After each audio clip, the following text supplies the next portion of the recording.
এখানে পুপাইয়ের ফার্স্ট রথ রেডি করছে মা, নিজেই কিনে এনেছে একটা ভীষণ কিউট আর সুন্দর দেখতে। পুরোটা রেডি হয়ে গেলে দেখাচ্ছি তোমাদের। অনেকক্ষণ থেকে বসে বসে রথটাকে সাজাচ্ছে। এমনিও কাগজ টাগজ সব দেওয়াই ছিল, যেহেতু ছোট্ট একটা পুচকে রথ, আর এর ভেতরে ঠাকুরও রয়েছে একদম বসানো। আর এই যে হচ্ছে রথটা, ভীষণ সুন্দর। ওই দেখো ভেতরে ঠাকুরও একদম সেট করা রয়েছে, আর এখানে দুটো ঘোড়াও রয়েছে। তবে এই রথটা চলে না, চাকাগুলো একদম সেট করা ফিক্স।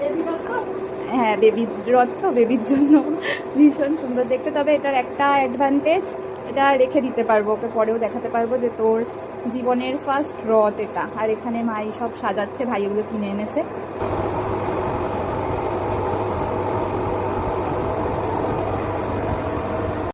মার এখানে রথ সাজানো আর কমপ্লিট হচ্ছে না, টুকটুক করে সাজিয়েই যাচ্ছে। ওখানে ওপরে একটা রেড ফ্ল্যাগ লাগিয়েছে, আবার এখানে এই সোলার বলগুলো দিয়ে সাজাবে। এই সোলার বলগুলো আমাদের সেই বিয়ের তত্ত্বের সময়ে এখনও যত্ন করে রাখা হয়েছে, ভাইয়ের বিয়েতে কাজে লেগে যাবে। আপাতত এখন এখানে পুপাইয়ের রথ সাজানোর কাজে লাগছে সোলার বলগুলো। এগুলো কি পুরো এই ওপরেও দেবে? বাবা, সুন্দর রথ তৈরি হচ্ছে। এমনিতেই রথটা সুন্দর, আরও বেশি সুন্দর করে তুলছে মা। পুরো রেডি হলে দেখাচ্ছি।